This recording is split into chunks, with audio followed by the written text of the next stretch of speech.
Okay, I'm going to try my best to explain cosmic background radiation. It's mentioned in the book, but not really explained well, and our book actually has a mistake on it. So I'll give it a shot here. Starts with this guy George Gamow, and I believe I'm pronouncing his name right. And in 1948, I want to say, he comes up with this prediction about the Big Bang Theory.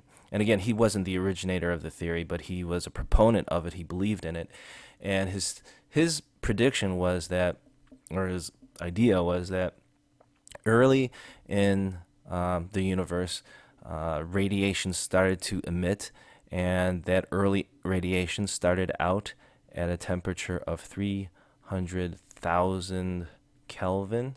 And we don't deal in Kelvin much in the eighth grade, but just we can take it for granted that 300,000 of anything is a lot, and so this is a really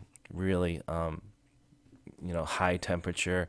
I think basically the surface of a star, and so it started out super hot, and from then until now,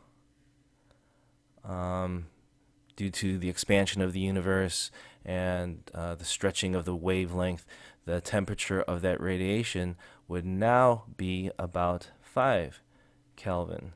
So over the billions of years that the universe has existed, that the initial 300,000 Kelvin will have had cooled down to a mere 5 Kelvin, which is super cold, especially when you consider that 0 Kelvin, not okay, but 0 Kelvin, is the temperature where all motion in in atoms stop. And so 0 Kelvin is like as cold as anything can get, and I believe it's just theoretical. Been a while since I've had a reviewed my physics. So anyway, 5K super cold, and so he has this theory, and I think about 20 years later, I think it was 1968. Could be wrong about this one. This cosmic background radiation was discovered, and sure enough, it was discovered to be very long waves because of the expansion of the universe, of course, and they were discovered to be microwaves.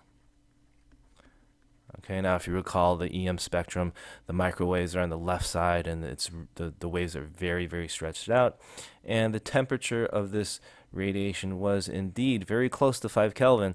It was about 3 Kelvin. More specifically, I think it was 2.7 Kelvin. So it's about 3 Kelvin. So the closeness to what they discovered went along with George Gamow's theory some 20 years ago about Big Bang.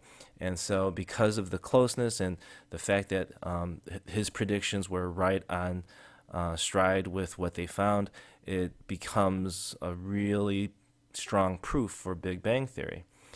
So now, real briefly, how did this cosmic radiation, how was that discovered? Basically, these scientists were hearing this weird background noise in the reception. And it was very odd. They had no idea what was going on here. And that's how they discovered the cosmic background radiation. And in fact, you can turn on your TV, well, maybe not, but the old-fashioned TVs, this is an old-fashioned TV, with the antenna, you turn the channel in between, you turn it in between channels, and you get this static, right?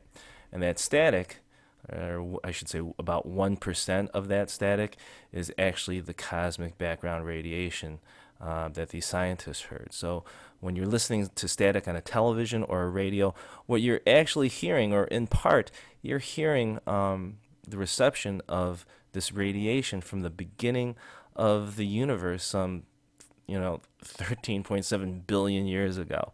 So I think that entire idea is pretty interesting in itself. So again, to review, George Gamow made these predictions that this radiation started out super hot, became super cold, and then 20 years later, this radiation was discovered, and it followed along with Gamow's prediction that it would be very long, stretched out waves, um, and we found them to be microwaves, and that it was extremely, extremely cold.